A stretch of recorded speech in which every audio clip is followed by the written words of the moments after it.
সহজ সরল হাসিখুশি প্রাণবন্ত পাখি এবারে ধরা দেবেন একেবারে ভিন্ন চরিত্রে।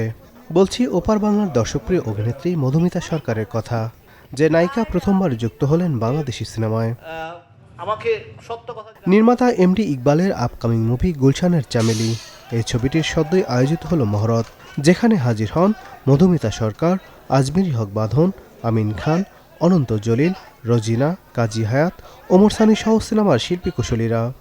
এতটা পজিটিভিটি দিয়ে, এতটা ভালো এনার্জি দিয়ে আমরা শুরু করছি, এর থেকে ভালো আর কি হতে পারে। আপনাদের সবার শুভেচ্ছা এবং ভালোবাসা দিয়ে শুরু হচ্ছে, আর সবার এত আশীর্বাদ পাচ্ছি, এটা ভালো হবেই হবে। মনে করি আমরা যারা এখানে সবাই আছি, ছেলেরা মেয়েরা, আমরা মিলেমিশে কাজ করবো আর ছবিটা যেন ভালো হয়, একদম কি বলবো, যে ব্যবসা সফল হয় এই কামনা করব। এই ছবিটা যাতে একেবারে একটা সুপার সাকসেস, আজকে যেখানে এটা আজকে মহরত হলো, আমরা যাতে এই ছবির সাকসেসটার এইভাবে এখানে অনুষ্ঠিত করতে পারি, খুব সুন্দর একটা কাজ করতে পারি এবং আপনাদের কাছে এটা উপহার হিসেবে ঈদে নিয়ে আসতে পারি। আমরা সত্যি মনে প্রাণে চেষ্টা করবো একটা সুন্দর ছবি আপনারা যেন দেখতে পারেন। গুলশানের চামেলি ছবিটির গল্পে উঠে আসবে এক যৌনকর্মী নারীর জীবন সংগ্রাম, সমাজের বাস্তবতার প্রতিচ্ছবি, যে ছবিটি নিয়ে বেশ আশাবাদী নির্মাতা মোহাম্মদ ইকবাল।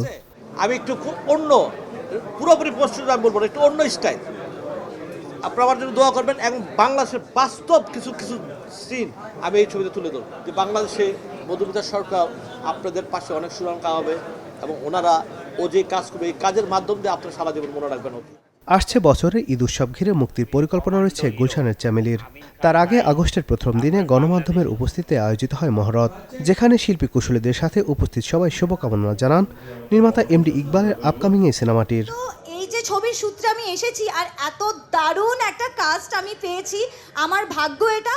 নাদিম হাসান, চ্যানেল 24, ঢাকা।